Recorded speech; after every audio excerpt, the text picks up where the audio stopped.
Welcome back to another episode of The Road Chose Me. And today I'm going to answer questions that everyone keeps asking about some strange or some quirky modifications that I made to this Jeep that I drove all the way around Africa. So there's a few things going on here that at first glance people say, what's that for? And it turns out they all have a really good reason. Some of them I didn't know about before I left home, so hopefully you can learn from what I learned along the way and you'll be able to do these things to your vehicle so you can have a successful trip as well. So let's get into it, the top 5 strange or quirky modifications I made to my Jeep. So the first funny thing that I have in my Jeep that I get asked about more than everything else put together is my snake that I have here on the dashboard. And I picked up this guy at a street market in Morocco and I named him Kevin the Cobra. Yes, that makes sense. And people always ask, why do you have a snake on the dashboard? And it turns out this is something you should absolutely do to your overland vehicle as soon as you're going internationally. So I was originally told this and I thought it was a joke. I thought someone was playing a prank on me, but it turns out this is legit. All around Africa and in a ton of Latin America, locals are genuinely afraid of snakes. And it makes sense because chances are they have a family member or they know someone who has been bitten by a deadly snake and maybe even died. So a lot of people, they are deathly afraid of snakes. So what that means is putting a snake on your dashboard is the best security you can do to your vehicle. And I know it's crazy, this is clearly a wooden snake, but it really works. There were dozens and dozens of times that big military guys were leaning in my window and they're holding an AK-47 and they start looking around the Jeep saying, yeah, what did you bring for me? I want a gift. They would see Kevin and immediately jump back and say, whoa, whoa, man, no, go away. They don't want anything to do with a snake. Even when I would pick him up and show them that it was wooden, that would freak them out even more and they would literally walk away from the Jeep. Same story would go like at a gas station. Sometimes attendants didn't even want to put gas in the Jeep because of the snake on the dash. And there was more than a few times I would park the Jeep on the street and then go and buy food from like a street vendor and I could still see the Jeep, you know, maybe it was 100 yards away. And I kind of enjoy watching how people react to it and, you know, maybe they see the hood on the map and they get interested or they cup their hands and they try to look in the windows a little bit. So I like to just sort of watch, you know, what are people going to do? There were hundreds of times, as soon as people saw the snake, they jumped back and that was it, they were done. They had nothing to do with the Jeep after that. So it's a super simple, I think he was about $5 and he's been a good companion on the road as well, but put a fake snake on your dashboard, legitimately, it's a great security device. The next small thing that's on my Jeep that everyone asks about is the reflective stickers that I have on the front bumper and on the rear bumper. So on the front here, you can see these are white and on the back they're red. And this is a very country specific thing. So it turns out in Mozambique and Zimbabwe, both in kind of Southern Africa, it's the law that you have reflective stickers like this on your vehicle. And so if you drive without them, this is a prime reason the police are going to pull you over and they're going to give you a ticket or they're going to try and extort money out of you. And this is kind of a classic thing that South African overlanders deal with and, you know, it makes a lot of drama. And I know it kind of sounds a bit intimidating because you think, what if I drive into some country and they have some rule I don't even know about? Well, the thing is, you're not going to accidentally drive into Mozambique or Zimbabwe. You're going to either rent a vehicle or ship your vehicle into South Africa. And this is where joining the community is really great. Get online to some discussion forums where people have done it before, you know, watch YouTube videos of people who've been there, and they're going to tell you right away, these are the things you need to know. Wiki Overland online has really good information for each country. And, you know, there are regulations about how big these have to be. And if you're towing a trailer or if your vehicle is over a certain length, you have to actually have a yellow reflective down the side of your vehicle. That didn't apply to me, so I don't have it. But this is the kind of thing you learn about when you start going internationally. And what I usually do a day or two before going into any new country, I kind of do some Googling, I check iOverlander, and more than likely I've bumped into other overlanders already who've been there, and that's the kind of information you get as you go. And that's where being in the community is really amazing, because you pick up all these tips and tricks. And to be blatantly honest with you too, even if you drove into Mozambique and you didn't have these, yeah, the first police officer is going to pull you over and he's going to extort money out of you. And probably his cousin is selling stickers. So then, as well as getting extorted, you're going to go and buy the stickers and put them on. And you know what? Lesson learned. It's okay. It's not the end of the world. But, you know, if you do your research and you talk to other people along the way, these are the kind of little things you're going to learn about, and they're going to make your trip a lot smoother and a lot more enjoyable. The next small and simple thing I get asked about all the time is the mesh that I added to my grill here. So in between the slots of the grill, there's really big openings on the Jeep. And these openings are just prime for rocks to go in and hit your radiator or your air conditioning condenser. And I didn't do anything like this for my Alaska to Argentina Jeep. And I can tell you, by the end of the trip, the front of the radiator was severely mangled. All the little fins had been bent over from thousands and thousands of rocks. And there's no doubt about it, that's going to drastically reduce how efficient the radiator is at cooling. So for this trip, I knew I was going to do a lot of miles on gravel roads, and I added these mesh inserts. And there's a lot of companies that sell this as a kit, you can pay money.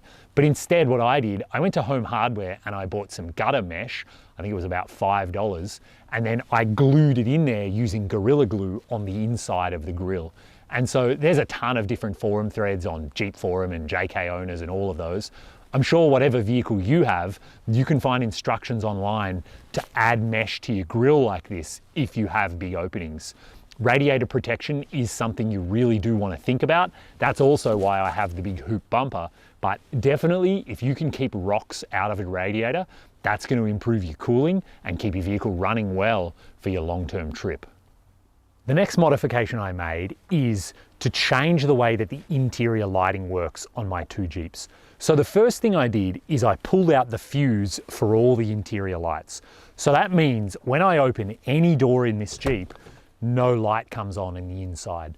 And this is really important because when you're at camp, you're in the middle of nowhere, sometimes you just leave doors open while you're cooking dinner or whatever you're doing. I especially leave the tailgate open for hours and hours and hours while I'm cooking dinner. And I don't want any light on in the interior because that's obviously just going to drain my battery. So first tip, pull out the fuse that runs your interior lighting. Then of course, you still need interior lighting, so I want to be in charge of when the lighting comes on and when the lighting doesn't come on. So what I did is I added a small light up on the roll bar in the middle, and I have a manual switch to turn it on and off. And it's just here on the inside of the trim piece. When I flick it on, you can see now the entire front area has lighting. And this is actually wired into my auxiliary battery. So even if I left that thing on all night, I'd still be able to start the engine in the morning. But I have this light here in the front. I have a similar thing in the back so I can see in all my cabinets and stuff at night. And of course I have all the upstairs lighting in the Jeep too when the roof is popped.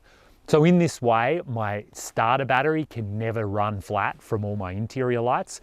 And I have manual control over when they're on and when they're off instead of when the doors are open. I think that's really essential, and it's a little thing that lots of people forget. And the final thing I added to my Jeep that lots of people don't think about is these hood vents for additional engine cooling. And so growing up in Australia, when I learned how to drive, vehicles overheating is a real thing there. Obviously, it's very hot. And so my dad taught me, as often as you look at the speedo, you want to be checking the temperature gauge in your vehicle. It's a thing you need to be checking it every 10 or 20 seconds. And so when I got this over to Africa, I was checking the temperature gauge really frequently through Morocco, Western Sahara. It was well over 110 Fahrenheit all day, every day, and it barely even cooled down in the evenings. But the Jeep did fantastically. While I was driving, the temperature gauge never even got a millimeter above half, and so it was perfect. But something I noticed, especially once I got down into Mali, I spent a bit more time in Bamako in the capital city, and I was often stuck in traffic, and it was really scorching hot in the city with all the traffic and all the concrete. And while driving, no problem. The electric fan could keep up and keep everything cool.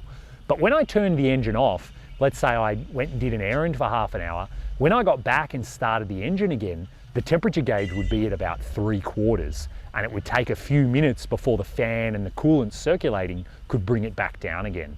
And so this is not a good thing.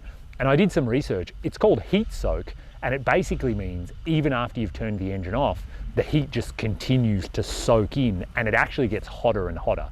And the main reason for this is because the heat just can't escape. It's basically trapped under the hood. So I looked into it and I knew I wanted to add vents to my hood. And these are made by a company called Daystar, who make a lot of different products for the Jeep. I'll throw a link down in the description, but these have been brilliant on my Jeep. They give you a template so you can mount them exactly where they need to go. There's no worries there. You need a hole saw and an angle grinder. And I actually did this in the parking lot of kind of an Overlander hangout in Mali, and I added these. And ever since then, I really like these vents. Even when I'm driving, I can see the heat haze coming out of them. And especially when I park, I can put my hand here and it's legitimately hot. So I know that they're working and the heat is coming out from under the hood. And for the rest of the Africa trip, I never again saw the heat soak problem. And people often ask, what about rain and snow? And yeah, I mean, I've had these things for 4 years now and maybe 100,000 miles, and I've never had a problem. I guess rain and snow does get in there a little bit, but I don't think it's going to cause any problems. And so I've been really happy with these hood vents. So again, this is something you need to think about, especially if you're going to hot environments. How does your vehicle perform when it is scorchingly hot? Because remember too, our vehicles are heavy. It's literally our house. So the engine is working hard just to move, and you want to make sure you keep everything as cool as you can to try and avoid failure down the road. So there you have it. There's 5 small and quirky things that I did to my Jeep that I think a lot of people wouldn't think about, and they really are important and they make a big difference to how your trip goes. So let me know down in the comments, had you thought of these? Are you going to rush out now and do them to your vehicle? Or even better, do you have ideas that I haven't thought of that I can learn about? Let me know, leave a comment. Please hit the thumbs up if these are helpful, and make sure you subscribe to the channel. I bring out new videos every Monday and Thursday, teaching you guys all the tips and tricks and all the things I learned from my 100,000 miles through 55 countries around the world. And again, my Patreon supporters are the ones who are making this possible. From as little as $2 a month, you can help support me so that I can continue to bring these videos to you and teach you everything you need to know to get out there and have your own epic adventure. So until next time, stay safe out there. Hopefully you can find a way to enjoy the snow when it comes to your part of the world, and maybe I'll bump into you on the road.